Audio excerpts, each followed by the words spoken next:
नमस्कार, जय Jagannath. Myself doctor Satyajit, I am a dentist.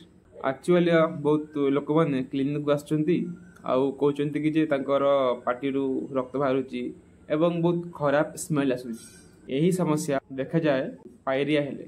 Normally आमर पार्टी जो खराब स्मेल आसे सेटा आसे आमर सकाळे ब्रश करबा आगुरु या फिर राति समय रे या फिर बहुत समय जदि बंद थी तो आम पार्टी टिके स्मेल हुए।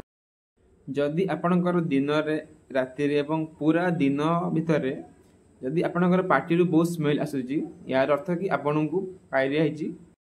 एक्चुअली पायरिया होबार बहुत कारण अच्छी। से प्रथम कारण हूँ कि आपण भल से ब्रश करू नथिबे या फिर आपण सकाळे एवं राति ब्रश करू नथिबे।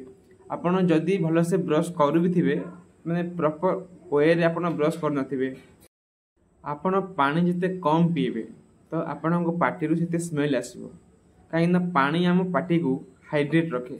आपण जिते डिहाइड्रेट रहिबे तो आपण पूरा होल बॉडी तो डिहाइड्रेट रहिबो, ता सहित आपण पार्टी मध्य डिहाइड्रेट रहिबो, जा फल कि आपण पार्टी खराब स्मेल आसो। जदि आपण दांत रे स्टेन या फिर थिबो कैलकुलस ताहा फल भी आपण पार्टी बहुत खराब स्मेल आसो।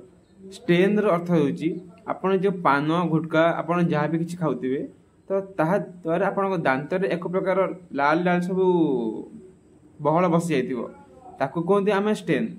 आउ दांत आउ माड़ी भितर एक हार्ड चीज थी तो ताकू आम कहते कैलकुलस, जहाँकि माने बहुत प्रकार माइक्रोब सब जमा है माड़ी रे आम सेटा बहुत हार्ड हो जाए। स्टेन आउ कैलकुलस आम पार्टी रे माड़ी रे किसी पोज सृष्टि हो पारे। तो यह द्वारा आमर बोन माने माड़ी आउ दांत भितर जो कंटाक्ट थाए तो सेटा मध्य जो दुर्बल हो पारे ताहा द्वारा आमर दांत मध्य बहुत हली पारे। आपण को पायरिया हेची बोली आपण केमिति जानिबे?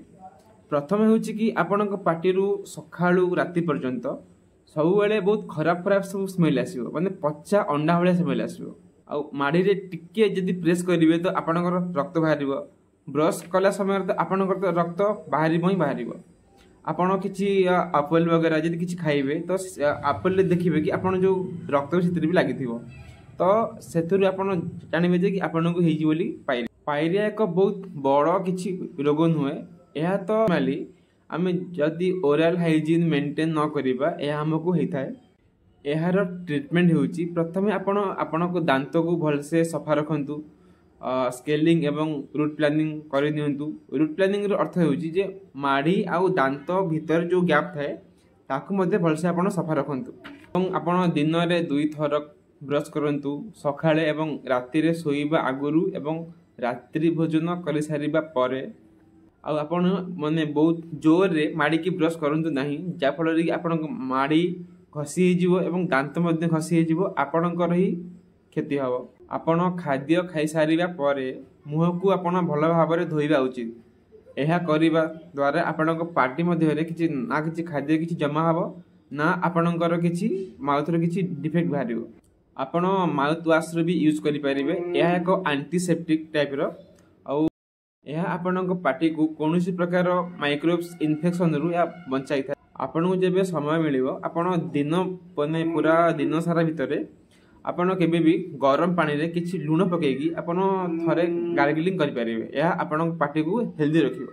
सबुठु इम्पोर्टेंट पॉइंट होची जे आपण पानी बहुत पियंतु। पानी पीबा द्वारा आपणकर बॉडी एवं पार्टी एवं माइंड सब किछि भल रहइबो। पानी हम देह पय बहुत इम्पोर्टेंट। आपण पानी जत्ते माने पी परिबे।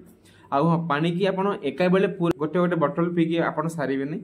पानी की माने कंटिन्यू 1 घंटा की हाफ एन आवर भितर आपण किछि किछि पानी पीबे तो आपण बॉडी मध्य हेल्दी रहइबो, पार्टी मध्य आपणकर हेल्दी रहइबो।